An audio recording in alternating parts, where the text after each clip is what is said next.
retorika itu setara dengan dialektika. Jadi dialektika kalau di zaman Sokrates masih belum sedalam era Hegel. Dialektika itu ya upaya kita menemukan kebenaran. Model dialektis paling awal sebagaimana dilakukan oleh Sokrates. Sokrates itu kan ketika mengejar mencari kebenaran, bertanya lagi, sampai kemudian ada jawaban-jawaban dan terus disimpulkan. Ini model dialektis. Jadi dialektika kalau di zamannya Aristoteles lebih pada pencarian kebenaran secara umum.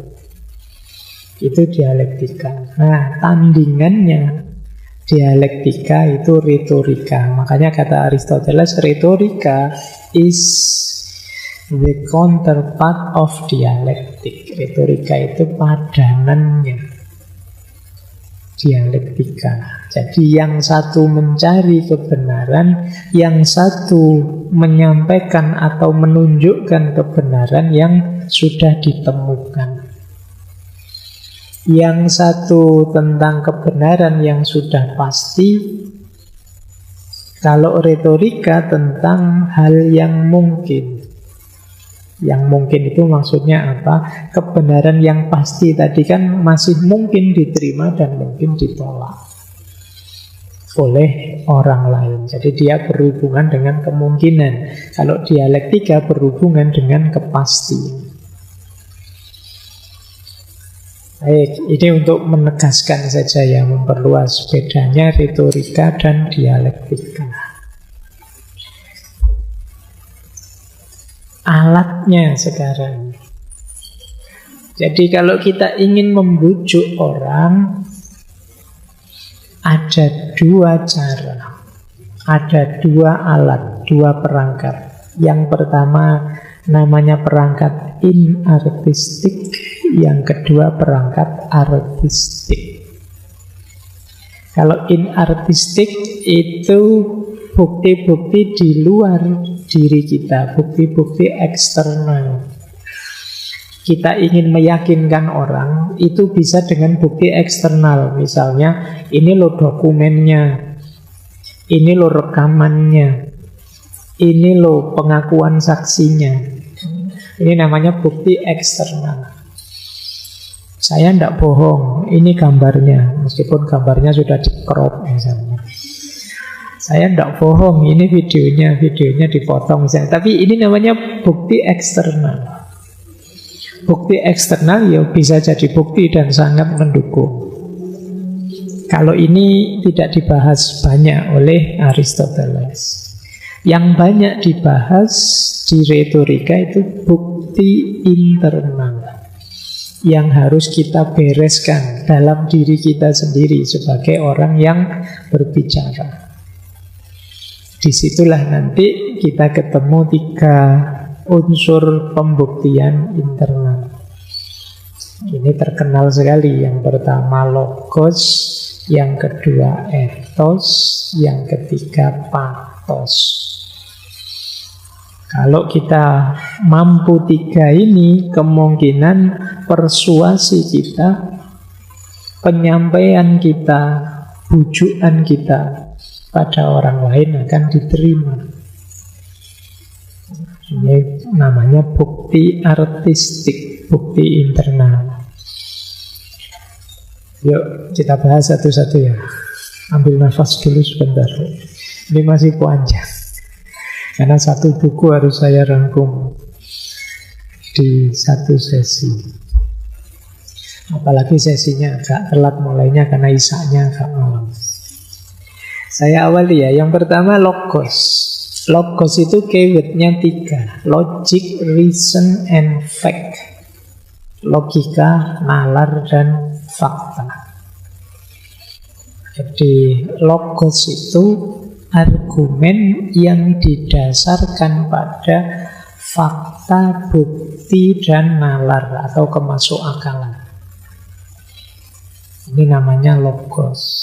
Cara mainnya bagaimana? Kalau kita menyampaikan sesuatu, ingin diterima orang sebagai sesuatu yang masuk akal, caranya dua. Yang pertama, dengan model silogisme atau istilahnya Aristoteles, antimem. Antimem itu deduksi. Jadi antimem itu nanti ada premis yang sifatnya aksiomatik. Saya pakai istilah gini, kamu nyantol apa enggak? Gini loh, silogisme itu kan contohnya gini loh. Setiap manusia mati. Saya manusia, maka insya Allah nanti saya mati. Saya enggak berani, kalau saya bilang saya sekarang mati, kamu enggak jadi ngaji. Jadi saya nanti pasti juga mati. Nah, kalimat setiap manusia mati ini kan premis yang aksiomatik. Aksioma itu ya pasti sudah nggak mungkin dibantah. Nah, antimem itu premis yang orang sudah menyepakati itu, sudah menerima itu sebelumnya.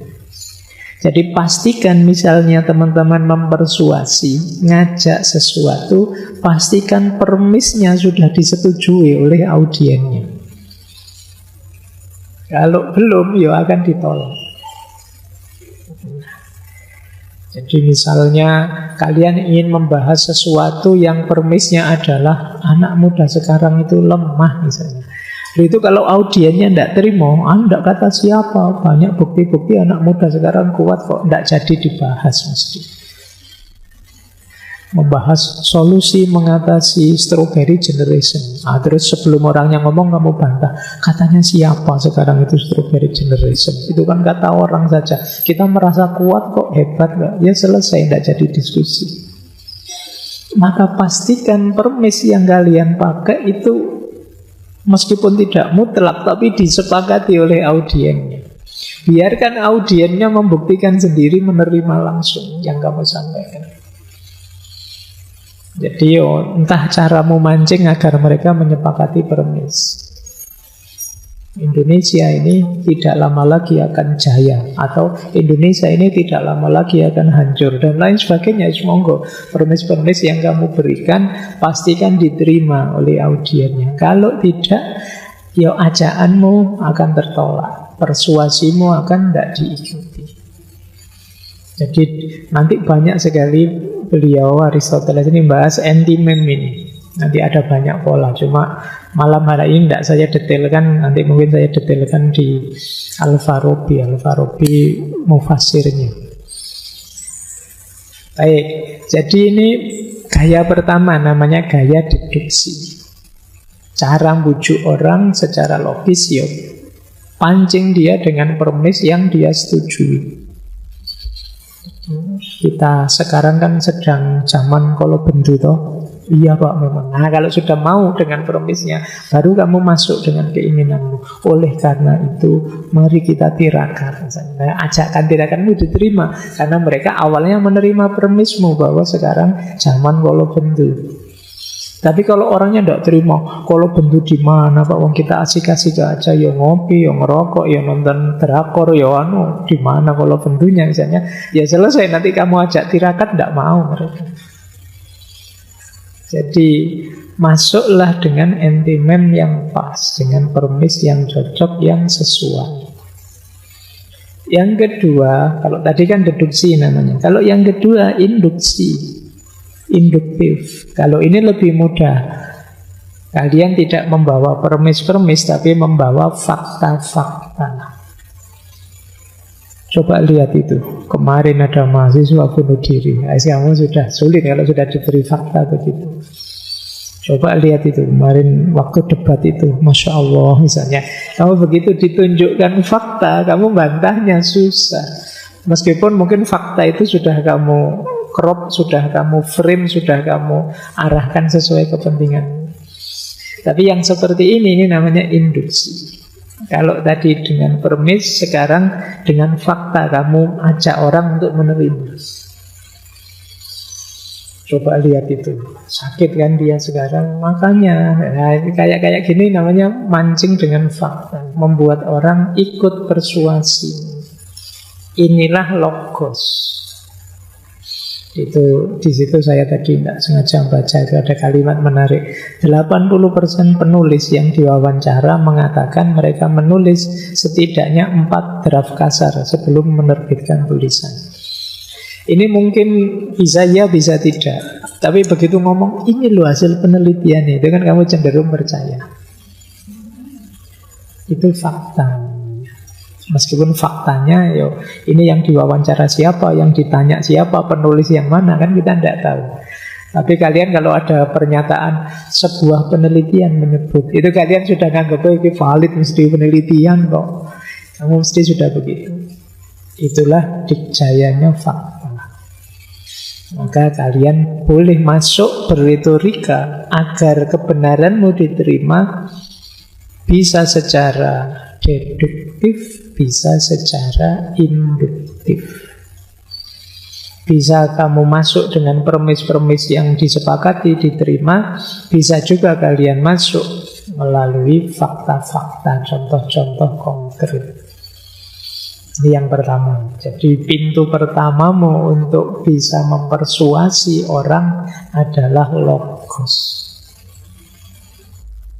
Pintu kedua, untuk kalian bisa masuk dipercaya orang, pernyataan kebenaranmu diterima adalah etos. Kalau etos ini keywordnya 3, kredibilitas, credibility, trust, kepercayaan, authority, otoritas. Jadi bentuk dirimu jadi orang yang punya kredibilitas, bisa dipercaya dan punya otoritas. Etos ini kalau tadi dasarnya logika, kalau ini dasarnya karakter. Tampillah di depan audiens sebagai orang yang bisa dipercaya, punya kredibilitas. Ya kalau kamu di circlemu sendiri, yang kamu bergaul lama di situ, ya tunjukkan bahwa kamu ini orang baik, bisa dipercaya. Itu namanya aspek etos. Ya seperti Rasulullah zaman sebelum jadi Nabi di Mekah, itu kan beliau sampai digelari Al-Amin, karena saking baiknya karakter beliau. Bisa dipercaya, jujur. Nah, orang yang etosnya tinggi itu biasanya kadang-kadang ngomong apa saja diterima oleh masyarakatnya. Apalagi kalau sudah dicap punya otoritas kebenaran, apa saja yang diucapkan akan ditelan, diterima. Itu karena dayanya etos ini. Kadang-kadang tidak logis pun bisa diterima, tidak masuk akal pun bisa diterima. Itu kenapa? Ada etos yang masuk. Ya misalnya itu saya kasih contoh. Kadang kan kalau ngajar gitu, saya awali dengan saya jadi dosen sudah 20-an tahun lebih. Mahasiswanya kan langsung, senior banget ini, mesti ilmunya sudah tinggi, pengalaman itu. Begitu saya bikin kalimat ini, mahasiswanya kan langsung percaya itu. Ini namanya etos. Kamu dianggap punya kredibilitas. Trust. Kalau kalian masuk dengan etos, mungkin lebih mudah untuk mempersuasi. Kata Aristoteles, ada 3 aspek untuk membangun kredibilitas. Yang pertama kecerdasan, yang kedua karakter yang baik, dan yang ketiga niat yang baik. Jadi untuk membangun kredibilitas, pertama bangunlah kecerdasan. Cuma kalau kalian baca bukunya Aristoteles, kecerdasan di sini mungkin maknanya lebih pasnya kebijaksanaan. Jadi kebijaksanaan itu tadi, audiens melihat kita sebagai orang yang bijaksana. Biasanya secara umum dilihat antara yang diomongkan apa, yang kita lakukan selama ini apa. Nah, ini pronesis namanya, kebijaksanaan praktis. Orang tidak hanya melihat apa yang kita omongkan, tapi juga melihat apa yang selama ini kita lakukan. Kalau kita biasanya pemarah, ngamuan, Terus tiba-tiba menasihati teman kita, sabar ya, sabar ya. Itu kan temanmu tidak percaya belas mesti.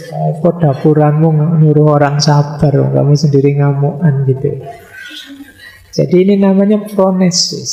Jadi kebijaksanaan praktis. Jadi orang akan menyambungkan kenyataan dirimu dengan apa yang kamu ajak. Kamu sholat 5 waktunya bolong-bolong, tiba-tiba ngajak, yuk kita perbanyak tahajud. Wah, ketawa nanti audiennya. Ya, itu namanya kecerdasan. Yang kedua, karaktermu secara umum harus baik. Citramu di tengah audien harus positif. Karena begitu audien menganggapmu negatif, ini tidak perlu ditiru, ya selesai. Jadi karakter yang mulia. Yang ketiga, tunjukkan niat baik. Niat baik itu kepedulian dan persahabatan. Tunjukkan bahwa aku bagian dari kalian. Aku ingin kalian jadi baik. Aku peduli loh dengan diri kalian. Ini entah cara kalian ambil strateginya gimana, tapi pastikan audiennya merasa, wah ini kelompok kita ini. Oh ini peduli dengan kita ini. Orang ini menginginkan kebaikan untuk kita. Entah dengan agak merayu-merayu sedikit, entah dengan agak cari muka sedikit, itu tunjukkan bahwa niatmu niat baik.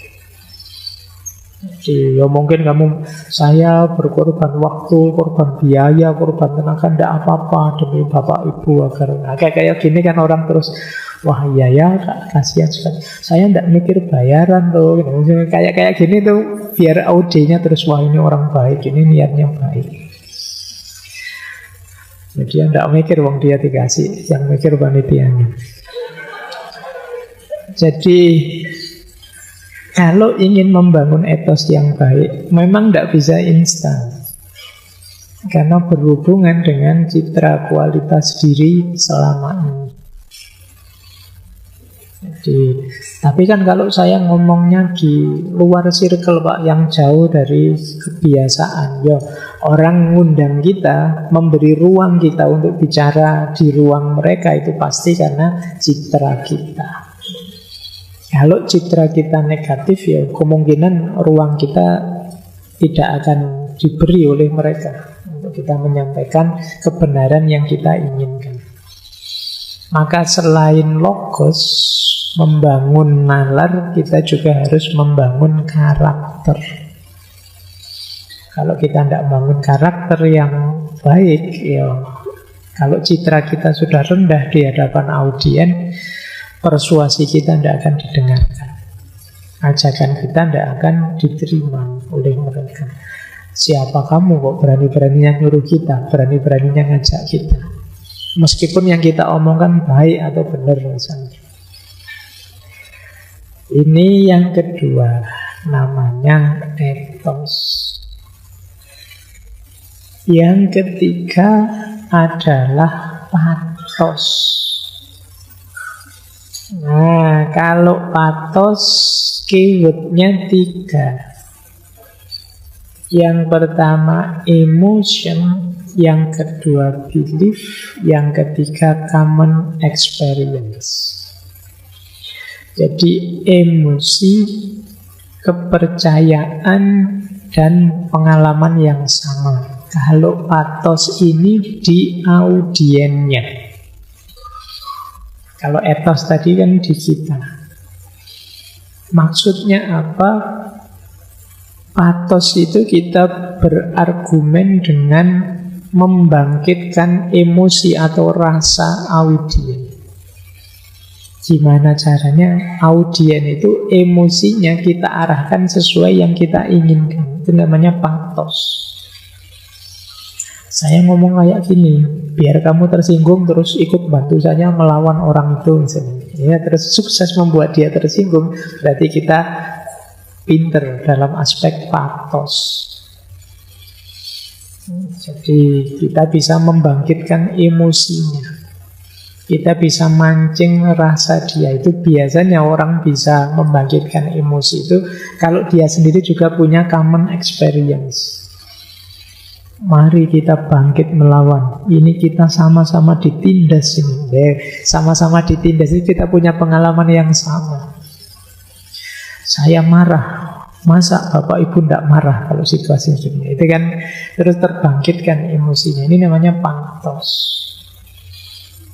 Lebih mudah kalau ada common experience, pengalaman yang sama, apalagi ada belief yang sama, kepercayaan yang sama. Jadi ini kemampuan patos ini biasanya yang teman-teman harus latihan. Atau misalnya yang di banyak tulisan disebut, misalnya untuk membuat orang emosinya hanyut, kita bikin cerita-cerita.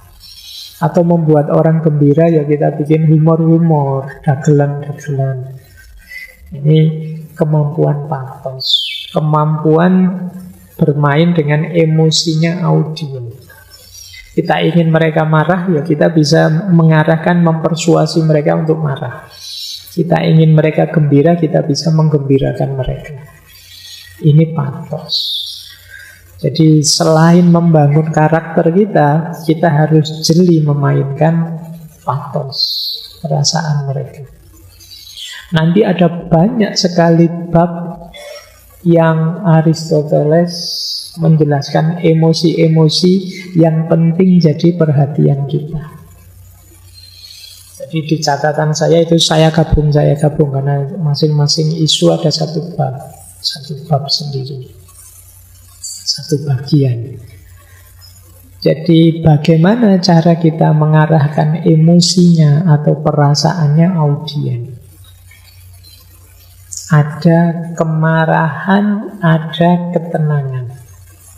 Kalau kita ingin mancing kemarahan, kata Aristoteles, ingatkan saja kalau ada fakta atau fenomena yang menghinakan mereka. Ya kayak tadi loh, kita ini dijajah ini, kita ini ditindas ini, wah kita dibohongi ini.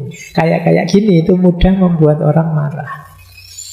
Jadi ngajak marah itu gampang. Ini gaya provokatif. Diprovokasi mesti dipanas-panasi nanti mudah marah.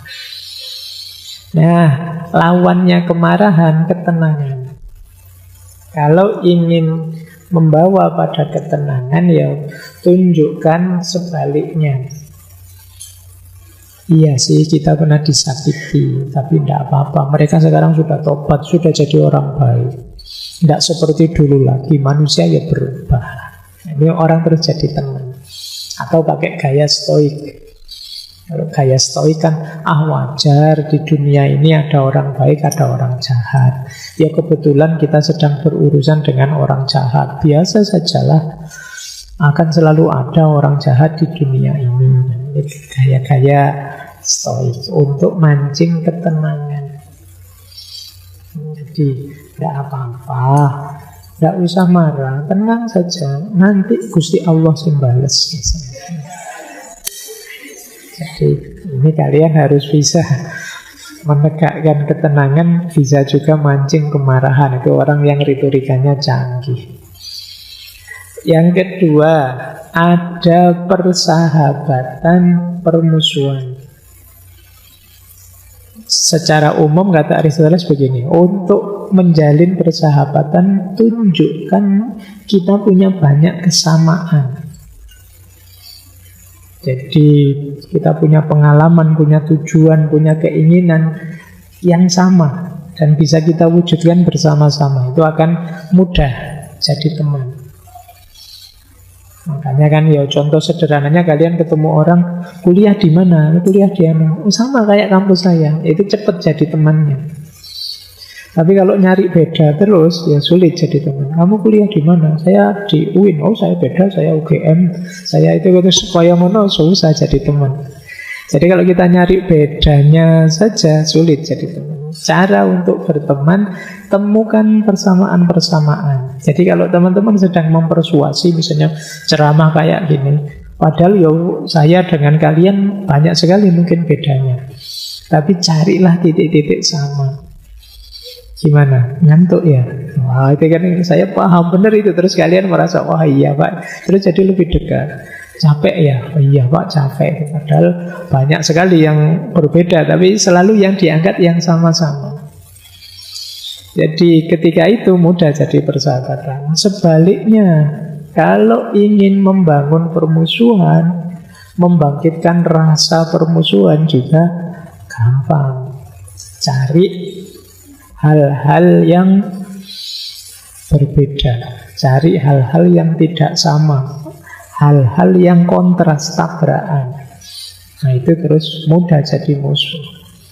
Ya kalau kita mempersuasi bukan untuk memusuhi kita ya, kita cari musuh. Kata Aristoteles, untuk permusuhan kok seandainya sulit kita membangkitkan rasa permusuhan, kata Aristoteles, cari musuh bersama. Nah itu lebih mudah. Jadi ini orang kok gegeran terus, musuhan terus, tidak bisa rukun. Nah cara merukunkan apa? Cari musuh bersama. Kalau ada musuh bersama, rukun sudah. Nah ini strategi untuk membangkitkan rasa permusuhan. Jadi rasa permusuhan itu, saya membenci ini atau membenci itu caranya ya carikan yang beda. Kalau tidak ada sama sekali ya cari musuh bersama. Itu akan lebih mudah. Ada lagi yang lebih efektif apa? Ketakutan. Orang itu biasanya kalau sudah ketakutan itu mudah dipersuasi. Takut rambutnya putih kayak saya itu, terus kamu repot nyari semir lah, nyari apalah ini. Ketakutan. Terus iklan-iklan penghitam rambut terus jadi menarik bagi kalian. Takut gemuk, wah nanti kamu beli iklan-iklan teh pelangsing, iklan-iklan gitu terus jadi menarik buat kalian. Jadi ketika kalian ingin mempersuasi orang, coba perhatikan apa ketakutan mereka. Akan lebih mudah mempengaruhi. Jadi ya manusia ya secara natural selalu punya ketakutan. Ada ketakutan yang universal, misalnya takut tidak punya duit misalnya. Nah itu universal, bisa kalian mainkan. Hati-hati loh dengan kelompok ini. Itu kalau kalian ikut kelompok ini habis duitmu. Itu orang, oh iya ya, karena ketakutan kehilangan uang itu universal. Jadi mainkan ketakutan itu ya kalian akan bisa unggul. Kebalikannya ketakutan itu percaya diri. Kalau takut tadi, gambarkan ada bahaya yang mau datang. Kalau percaya diri, gambarkan enggak, masih jauh, aman, tenang saja. Tadi kamu takut kegemukan, santai saja, kamu masih langsing, luar biasa kok. Aman sudah, itu kan percaya diri sudah dia. Cari saja kebalikannya, wong itu banyak urusan mindset saja, cara berpikir. Kemudian ada lagi malu. Ini malu ini juga bisa kalian perhatikan untuk mempersuasi orang. Setiap orang ingin kehormatan, ingin reputasi. Sementara semua orang punya cacat, punya celah, punya aib yang dia tidak ingin orang lain tahu. Ini bisa kalian mainkan untuk mempersuasi orang. Bisa kalian jaga, kalian hargai, kalian hormati. Bisa juga kalian ungkap kalau memang punya data tentang yang menurutmu memalukan. Ini bisa secara retorika. Kemudian kebaikan atau ketidakbaikan. Jadilah orang yang pinter memainkan isu kebaikan dan ketidakbaikan. Kenapa? Orang itu senang dipuji pasti. Kebaikannya.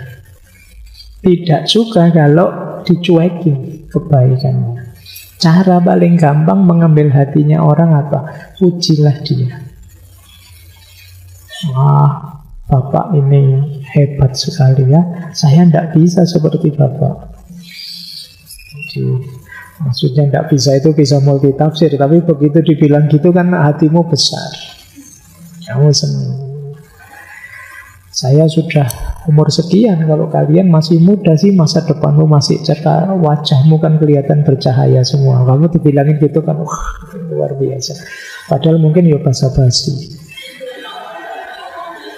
Ya kan sering kita dalam pergaulan, tapi kan kita senang. Kita tahu itu basa-basi, tapi kan kita senang.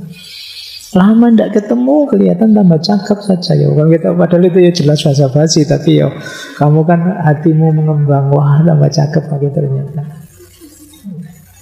Jadi itu manusia senang dipuji. Jadi cara mengambil hatinya orang itu gampang, pujilah dia. Jadi kalau ada temenmu nilainya bagus, wah alhamdulillah ya kamu nilainya bagus, luar biasa. Kalau ada temanmu nilainya jelek, wah kamu kuat sekali ya, tabah sekali ya. Saya tidak bisa setabah kamu. Kalau saya mungkin sudah stres, tapi kamu hebat loh hitungannya. Wah salut aku. Kan orang itu senang sudah kalau digituin. Jadi ya jangan pelit pujian. Tapi ada kalanya mungkin kamu ingin menjatuhkan, menjelekkan, ya abaikan kebaikannya. Selesai sudah, dia mungkin drop sudah kalau begitu. Demikian juga dengan belas kasihan. Jadi ini kalau berhadapan dengan orang yang mengalami penderitaan. Misalnya kalian berhadapan dengan orang yang susah atau mengalami penderitaan, ada dua hal yang bisa kalian lakukan. Yang pertama peduli, yang kedua cuek. Nah, mungkin saja ya kalau peduli jelas mereka menderita, tapi ada kalanya kalian harus bergaya cuek karena mereka sudah susah menjengkelkan lagi. Nah, itu kalian agak cuek gimana gitu. Itu penting untuk aspek persuasi biar mereka sadar. Nah, ini gaya-gaya bermain dengan emosi. Kemudian ada kekaguman dan kecemburuan. Kecemburuan itu rasa iri. Ya kayak tadi loh, pujilah orang, kagumi kehebatannya, orang akan senang ikut dengan kita. Atau bangkitkan rasa iri kalau mereka belum baik. Kalian kok tidak seperti mahasiswa saya yang di sana ya. Kalau yang di sini pasif semua. Itu membangkitkan rasa iri, itu mereka akan tergerak. Kok tidak seperti di tempat asal saya ya, di Jogja ini terlalu. Nah, itu kalian kan tidak terima digituin, terus ingin bergerak. Jadi kekaguman dan rasa iri bisa kalian mainkan. Inilah pathos. Jadi kalau kalian sedang berretorika, perhatikan emosi audienmu. Kalian ingin output yang seperti apa? Perhatikan titik-titik tadi, kemarahan, rasa malu, dan lain sebagainya.